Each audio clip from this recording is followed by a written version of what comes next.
Video viral খারাপগুলো বেশি হয়। ভালো ভিডিও আপনি দিবেন, শতকরায় আপনার 100টার থেকে 5টা ভিডিও ভাইরাল হবে। কিন্তু আপনি প্রতিনিয়ত খারাপ ভিডিও দিবেন, দেখবেন আপনার প্রতিটা ভিডিও মাশাআল্লাহ ভাইরাল হয়ে যাবে। এটাই হচ্ছে ফেসবুক বা ইউটিউবের একটা যেন কি বলবো ছেলে খেলা হয়ে গেছে। হ্যালো এভরিওয়ান, আসসালামু আলাইকুম, welcome back to my channel. চলে আসলাম আপনাদের মাঝে একটা নতুন ভিডিও নিয়ে। যারা আমার ভিডিও প্রতিনিয়ত দেখেন তাদেরকে অসংখ্য ধন্যবাদ এবং অবিরাম ভালোবাসা ও দোয়া রইল। আপনাদের ভালোবাসায় কিন্তু আমি ভিডিও দিতে এত পরিমাণ আগ্রহ হই, আর আপনাদের দোয়ায় মাশাআল্লাহ অনেক দূর এগিয়ে যাওয়ার সাহস পেয়েছি। আগে ভিডিওতে কিন্তু আমি ভয়েস দিতে ভয় পেতাম অনেকটা, কিন্তু আপনাদের ভালোবাসায় ভিডিও বানাতে বানাতে ভয়েসটা এখন এমন হয়ে গেছে 3 মিনিট 4 মিনিট ভিডিও আমার জন্য মনে হয় কথা বললেও শেষ হয় না শর্ট টাইম। আর যদি লং ভিডিও দিতে পারতাম তাহলে মনে হয় আরও অনেক গল্প আপনাদের সাথে করতে পারতাম। যেহেতু অডিয়েন্স আপনারা আমার ভিডিও করেন, আপনাদের বিশেষ কমেন্টে কিন্তু আমার পড়তে অনেক ভালো লাগে এবং আপনাদের কমেন্ট পড়ার পর নিজের প্রতি উৎসাহ বেশি বাড়ে এবং নিজেকে মনে হয় না আমি কিছু করতে পারবো। তো আজকাল কিন্তু নিয়ম এটাই হয়ে গেছে, ফেসবুকে ভিডিও ছাড়েন আর ইউটিউবে ভিডিও ছাড়েন। যেখানে ভিডিও ছাড়েন না কেন সেখানেই কিন্তু আপনার খারাপ ভাষায় বা খারাপ কথা, খারাপ টপিক নিয়ে কারো পিছে লেগে কারো গিবত করে আপনি ভিডিওগুলো যেগুলো করেন ফেসবুক ইউটিউব সেগুলো বেশি ভাইরাল করে। তো আমরা যারা পাই না তাদেরকে আর কি বলবো, অন্যকে তো বদনাম করে ভিডিও ভাইরাল করা সম্ভব না, তাই আমরা নিজেদের ভিডিও নিজেরাই করে যাই। ইনশাল্লাহ একদিন 2 দিন কতদিন ফেসবুক ইউটিউব ভিডিও ভাইরাল করবে না। তো আজকে আমি এখানে কচু শাক রান্না করতেছিলাম। কচু শাক কিন্তু প্রথমত চিংড়ি দিয়ে রান্না করলে অনেক মজা, যেহেতু বাসায়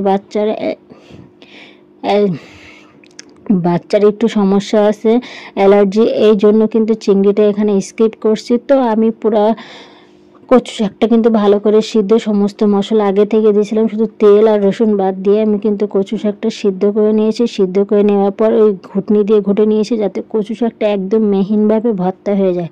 কচু শাকটা যদি খাড়া খাড়া থাকে তাহলে কিন্তু দেখতে ভালো লাগে না। তো এখানে কিন্তু আমি পেঁয়াজ মরিচের ফোড়ন দিচ্ছিলাম।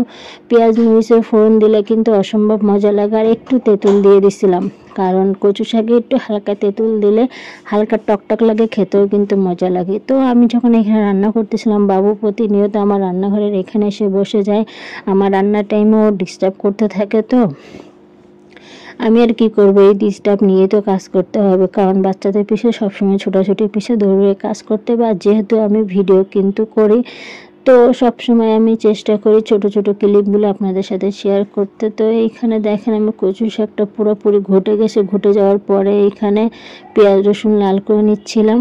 লাল করে নেওয়ার পরে বাকারটা দিয়ে দিলাম, তো দেখেই নিছিলেন।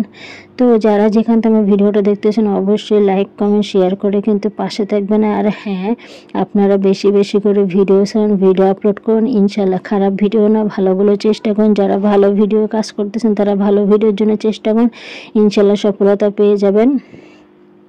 সফলতা পেতে হলে একটু দেরি হয়, একটু কষ্ট হয়। আপনার সফলতা দেখে আজকে যারা হাসতেছে তারা কিন্তু একদিন ঠিক আপনার এই কাজটা করবে যখন আপনি সফলতা পেয়ে যাবেন, আপনার সফলতার গল্পটা যখন বলবেন।